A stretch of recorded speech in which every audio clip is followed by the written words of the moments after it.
Hi class, welcome to lesson number 28. We're going to be talking about a lot of different exciting things such as the real world, right? And oftentimes economics doesn't translate into the real world, so we'll talk a little bit about that today. But before I do, I want to make sure that we talk a little bit about the homework question, which was about the derived demand concept. Derived demand, I asked you guys to make a flow chart, right? And I said, what if the demand of the product, right? Product goes up. I asked you to make a flow chart. So then let's try to finish it up. Okay, so the demand of the product goes up. All right, here's what follows. The price of the product goes up. Okay, and if the price of the product goes up, all right, what follows is that the MRPL, your marginal revenue product of labor, okay, marginal revenue product of labor goes up. And what does this mean? If the marginal revenue product of labor goes up, it means that there's more profits, right? And all of a sudden, because we need to make more amount of output, right, so that we can make more profits, we hire more people, okay? Hire more labor, okay? So derived demand basically says that an input like labor, okay, can derive its demand from the product's demand, all right? So that's derived demand for you. And that being said, let's jump into the new stuff. Okay, so one of the ways we're going to start off this lesson is talking about, we said, the real world, okay? So what happens in the real world is that it's quite different from the competitive market, right? We've always talked about what if the economy is perfectly competitive, right? We've always kind of stated that kind of foundation first, okay, that kind of assumption. Now, in the real world, it doesn't really work that way, okay? The firm actually has some market power, okay? So they can influence the products, okay, they can influence the prices a little more than perfectly competitive. Perfectly competitive exists only in few instances in the world. For the most part, they have market power, okay? So let's go ahead and contrast what happens to the real world to the competitive market. All right, so I talked a little bit about this, but in the real world, right, your marginal revenue, okay, is actually less than the price, okay? But in the competitive market, marginal revenue actually equals the price, okay? So let's go ahead and compare in competitive versus market power conditions. So under competitive conditions, okay, I'm going to write COMP for competitive, okay? Under competitive conditions, we've kind of talked about this formula before, right? We said that your marginal revenue product of labor, okay? But instead of saying MRPL, I'm going to say MRPC because it's competitive conditions, okay? Is equivalent to your marginal revenue, all right? Times your marginal product of labor, all right? Which in turn is equivalent to your price, because price is equal to marginal revenue, remember, in competitive markets, times MPL, okay? Cool, so that's your competitive conditions equation. All right, so what happens under market power conditions? Okay, so under market power conditions, market power, firm has more muscle, right? The firm is going to say that marginal revenue is less than the price, right? They make more profits, okay?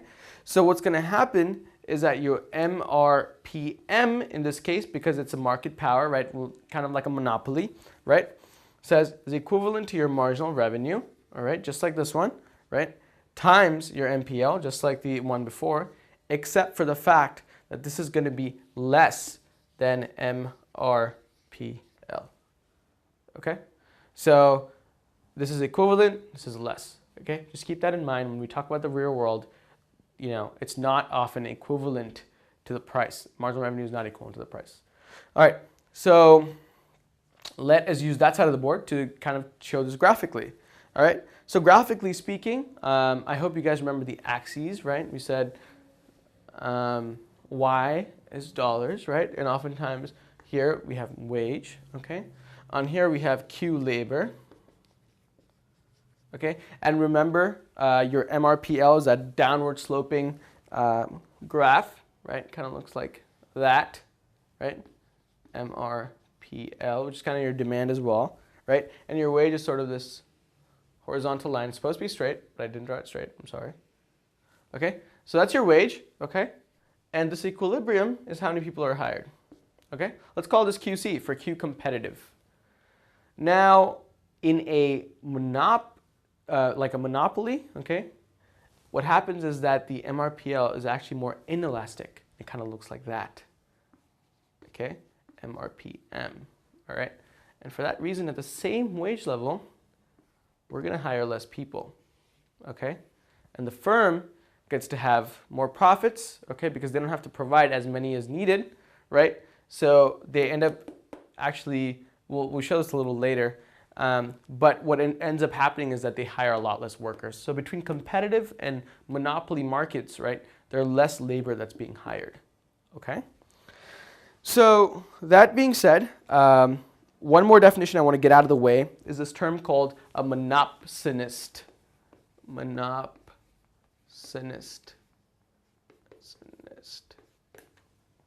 Like writing over stuff. Okay, monopsonist. It's kind of like monopoly, except monopsis. So what's a monopsonist? A monopsonist is a firm that has enough market power that is definitely affecting the market. Okay, so the market power, if the market power is extremely high for a firm, okay, we call them a monopsonist, and they have the ability to set the wage in the market. Okay, so they're a wage-setting monopsonist. All right, so let's come into new topic, private versus public goods. Okay, private versus public goods. What are private goods? What are public goods? You guys have probably talked about this a little bit before in class or in real life, okay? You guys probably know this already. Private goods. What are private goods? Private goods, we say, are basically rival and excludable. What does that mean? Okay, they basically, if I buy those bag of M&Ms that we talked about before, or a car, let's say I bought a car from Toyota, okay? Or another company, any other company, okay? So if I bought a car and I pay the check to the person in the dealership, okay, and walk away with that car, no one else gets to buy the same car, okay? Because I bought my rights to that car, all right? So basically what that says is if in a private good, if a consumer consumes that particular good, another consumer cannot walk in and say, I want the same good, okay? But if you compare that and contrast it to a public good, okay, imagine a public good, okay? And let's take a simple thing like electricity, all right? Electricity, right, I'm consuming right now and I pay for it. I pay for it at home, okay? People at work pay for electricity. Now, the point is that your neighbor at work or at home can also consume the same good, okay? So public goods can be consumed by all consumers. Private goods don't work that way, okay? Another part of it is the private goods are excludable, okay? What does that mean? Well, if I pay that check for that car, all right, it gives me exclusive rights. So no one else can come in with a paycheck to the same dealer and say, I want to buy the same car, okay? What basically that says is that good is bought only once by a consumer at one point in time. All right. Now, of course, you can resell the car, and that can happen as well. But the point is that in one point in time, that particular car goes to one person. All right. Public good doesn't work that way. Okay. If I buy electricity in my neighborhood, doesn't mean that the other people that live in the neighborhood cannot get electricity. Okay. So you cannot exclude anyone from public goods.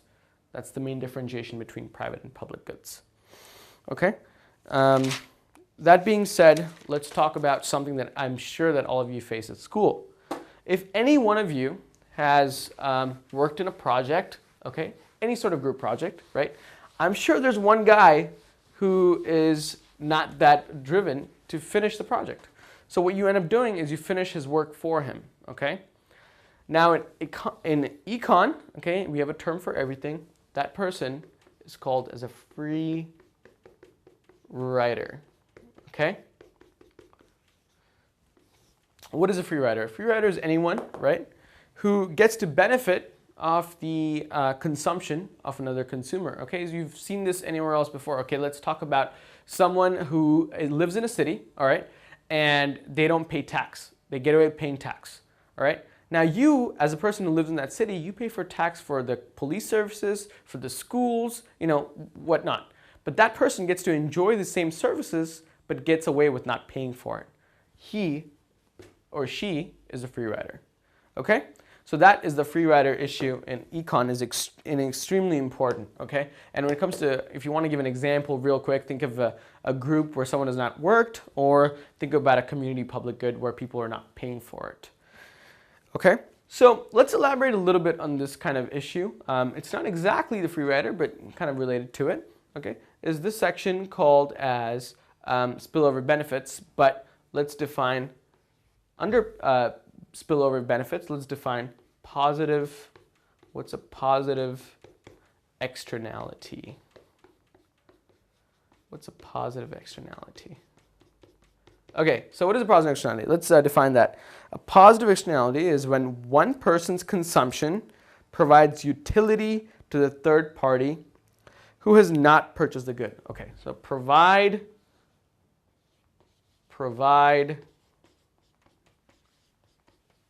utility to someone who hasn't paid. Okay? They haven't paid. Who hasn't paid. All right, so let's take this example, all right? You live in your apartment, okay? And there are 3 other roommates that you have in your apartment, and one of your roommates takes the initiative to make the apartment look better, right? He goes ahead, buys nice furniture, he cleans up the house, right? And puts in fancy paintings, okay? So the apartment looks a lot better. Now, the rest of you, right, the 3 of you who have not done the work, get to have this positive externality of having a really good looking apartment. So when people come in, right, you get to ride on that positive externality. So you're benefiting, okay, off of someone else's work, all right? You are a free rider in that case, okay? But this is a positive externality, right? The idea of the fact that the apartment has been cleaned up and looks beautiful by somebody, and you're enjoying that benefit, okay, that benefit is defined in economics as positive externality, okay? And the flip side to a positive externality is, go figure, a negative externality, okay? And a negative externality is nothing but providing a disutility to another person. So what's an example of a positive and a negative externality? We gave an example for a positive externality. Let's talk about negative externality, not personality. Negative externality. So negative externality, T, right? It provides disutility, okay? Disutility. And for those of you who don't remember utility and disutility, you can always review it later, but always utility is happiness, okay? That's how we define economics, happiness. We talked about it a little bit in detail in the beginning, so make sure you go back and review those. When we use words that you guys can't remember off the top of your head, please go ahead and refer to them and come back so that you understand what you're being reviewed on. But going back to this, so negative externality is basically it provides disutility to a person who's not bought the particular good. Let's talk about pollution, okay?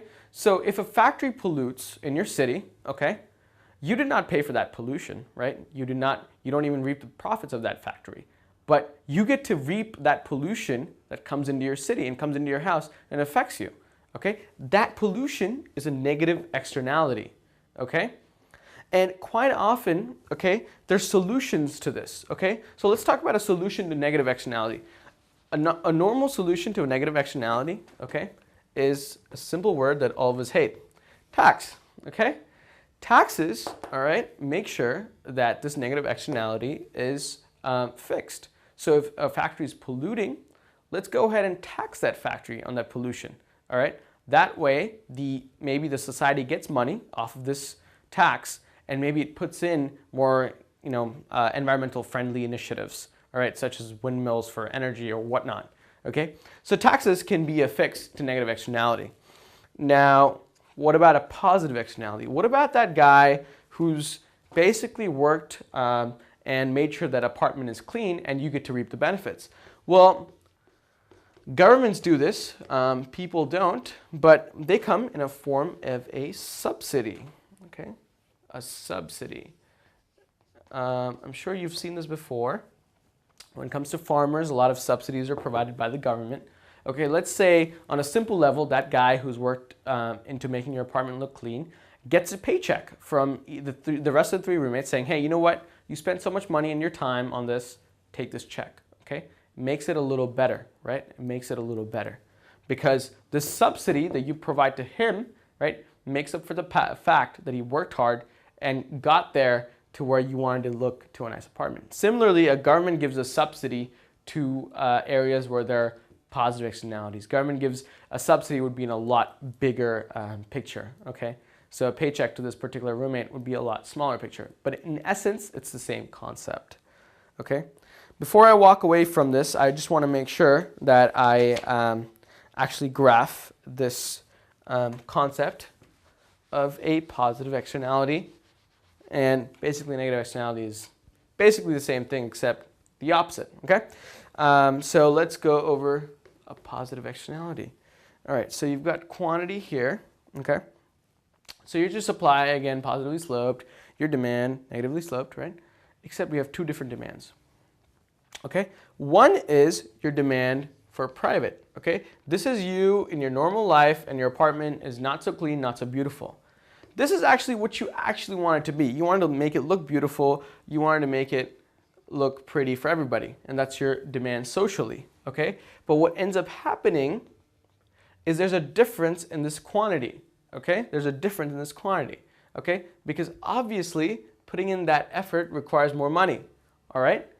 So what happens is that say your friend has put in this amount of money into this apartment. If you subsidize and pay him a paycheck, you pay this difference, right? You pay this particular difference. So this is going to be your spillover benefits. Spillover benefits. This difference right here between D private and D social, demand for private, demand for social, is your spillover benefits. Okay, and that's the way you graphically explain a positive externality. Negative externality, of course, is the opposite end of the spectrum. It could be explained using a graph. I'm not going to take the time today to go in class over this. You guys should probably go ahead and review that on your own, just in case if it pops up on a test. Okay? So let's talk about, we've talked about pollution taxes, all right. So let's talk about taxes in general, all right? Let's talk about taxes in general. How do taxes work? Yeah, sure, let's go ahead and use the middle part of the board. So I want to start off with a couple definitions, all right? First one is going to be marginal tax rate. We love that word marginal. So marginal tax rate. All right, how do you calculate a marginal tax rate? Marginal tax rate is defined as the following. It's the changes made in the taxes due, so changes made in the taxes due over the changes made in the taxable income.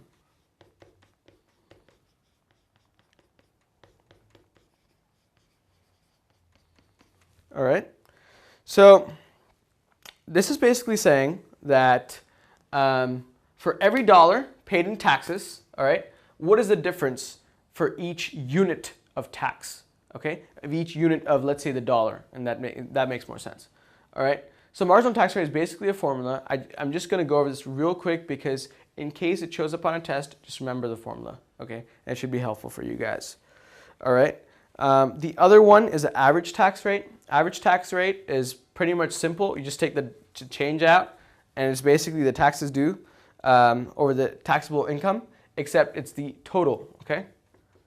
So total taxes due over the total taxable income gives you not marginal, but average tax rate. All right? So these two formulas are very applicable for taxes. Just understand it. Chances of it coming on a test, not so much, but don't quote me on it, just in case we're preparing for it. All right? So that is the two formulas that are pretty simple for taxes. So let's talk about different kinds of taxes. There's three different kinds of taxes. progressive, regressive, and proportional. All right, so let's go over the first kind, progressive tax. All right, I'm going to go ahead and erase this part of the board as well, and we can have more space to go over the three kinds of taxes: progressive, regressive, and proportional. I'm sure you guys have guessed what progressive and regressive sort of mean, but we'll define them anyways. All right, so let's start off with progressive. Okay, what is a progressive tax and what does it do?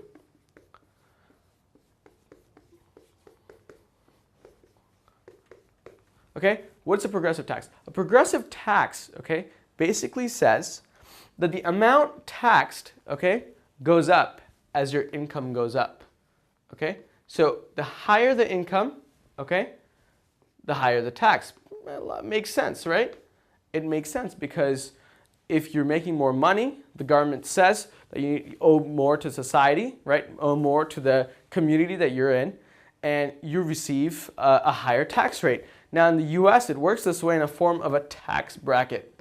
Okay, tax bracket basically is a system devised for making sure that the higher the income, the higher the tax. All right, so what does this mean? So let's say you make 0 to 20K, okay? The tax is going to be super tiny, all right? I'm just making this up. I don't know the tax bracket off the top of my head, so let's say 5%. Now let's say you make 20 to 50K. The tax is going to be a little more, right? Let's say 10%, okay? And so on and so forth, okay? A progressive tax rate basically means that higher the income you make, higher tax you get paid, all right? Now, there's a lot of arguments against it and for it. That is something that you probably should look into by yourself, but we're going to define this for now, all right?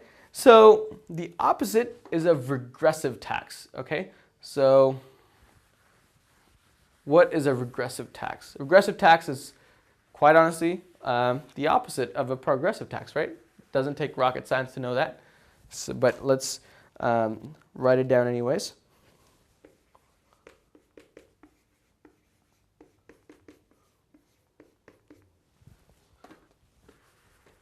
Okay, a regressive tax.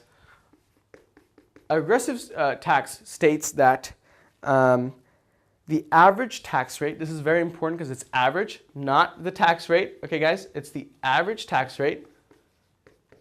Average tax rate goes down as your income goes up. Okay, how does that work? It goes up. All right, let's say that in your county, all right, the sales tax is about 10%, all right? And Joey walks in and he pays $400 in tax, except he makes $4,000 a month, all right? Now, let's say another guy, John, walks in. He pays about $400 in tax as well, right? Consumption is not going to be that different, but he makes $400,000 a month, okay? Now, extreme example, but the point is that for one person who makes more money, right, the same amount of tax, right, doesn't mean as much because it's all relative, all right? So basically this states that as you make more money, right, the average tax rate falls down because in relation, in proportion, right, it all comes down, okay? So that's an idea of a regressive tax. All right, the last one is a proportional tax, okay? And a proportional tax could be sort of deceiving to people who think it might work like a progressive tax, but in fact, it doesn't. Proportional tax is basically a flat tax, okay? It's a flat tax. And it basically states that no matter what your income, okay, we're going to have a fixed amount. So let's fix it, let's say at 30% tax. No matter what you get paid, you're going to make 30%, okay? I believe there are some states in the United States that have a flat tax. I'm not too sure about that, but the government of the United States federally, you know, on the federal side, they do not have a proportional tax. They have more of a progressive tax, but I believe some states do have proportional tax, which is basically a flat tax. All right, so flat tax also, like if you're making more amount of money, it's not as fair as the guy who's making less amount of money because if it's the same amount of tax, not as fair, but that's just one of the systems that's designed. So that being said, this pretty much wraps up our microeconomic part of the course. The one other thing that I feel like we have time for is to go over a negative externality. I know I said I wouldn't, but I just want to cover that graph real quick, just in case it shows up on your test. Okay, so a negative externality. All right, so we graphed a positive externality. We sort of understand how it works. Okay, so let's talk about the negative externality. Okay, so we have a graph like this, and we have social. Okay, this is the supply social. Okay, and then you got a supply private. All right, one demand. It cuts through like that. Okay, and again, remember on your y-axis is a dollar, and then here is quantity. All right, now at this rate, okay, let's say people are getting, I don't know, 30 tons of pollution a day. Okay, now if we tax, okay, if we tax on a pollution tax, okay, basically what's going to happen is this amount is going to come down because the person does not want to pay that tax, and he's instead going to pollute 20 tons. Okay, he's going to pollute 20 tons. Now, this difference right here is the tax. Okay, so this is a negative externality. I just want to graph it real quick, just in case it shows up on a test. Let's review all the things that we've learned in this lesson real quick. One of the first things that we talked about was the real world and how marginal revenue is less than price. So make sure that when they say that a firm is a monopsonist, you understand that marginal revenue does not equal price. Okay, so MR times MP is less than the marginal product of labor. Okay, that's the first thing we learned. After that, we learned a little bit about private and public goods. Okay, know the difference between those two. Later on, we learned about what a free rider is, right? Someone who gets to benefit off the work of others. Same concept, sort of, spillover benefits and positive externality, right? Where you consume something and someone else gets to benefit as well, who've not paid for it. Negative externality, like a pollution, where you've not paid for it, but you're still like consuming that pollution, okay, in a negative way, okay, because pollution is not a great thing, right? So negative externalities basically affect a person who's not paid for it or consumed it, and he has no choice but to face it, all right? So the way we tackle those is for a positive externality, we give a subsidy. Negative externality, we tax people, okay? There are other solutions as well. Okay, so that being said, we've covered positive, negative externalities. We went over the taxes. Remember the three main taxes, guys: progressive, regressive, proportional. Progressive, regressive, proportional. Progressive goes up as your income goes up, your tax goes up. Regressive, pretty much the average tax rate goes down, okay? Average tax rate goes down, and proportional is basically a flat tax for everybody. All right, so that being said, we've pretty much wrapped up the microeconomic part of this class. I have to give you guys a homework question, so here is the homework question for the class. Explain to me, actually graph me the difference between the marginal revenue of product in a competitive market, okay, versus a monopsonist, okay? So draw me an MRP graph for a competitive market, an MRP graph in a monopsonist, all right? So with that being said, next lesson, we're gonna start off macroeconomics, and I hope you guys are excited to start that off.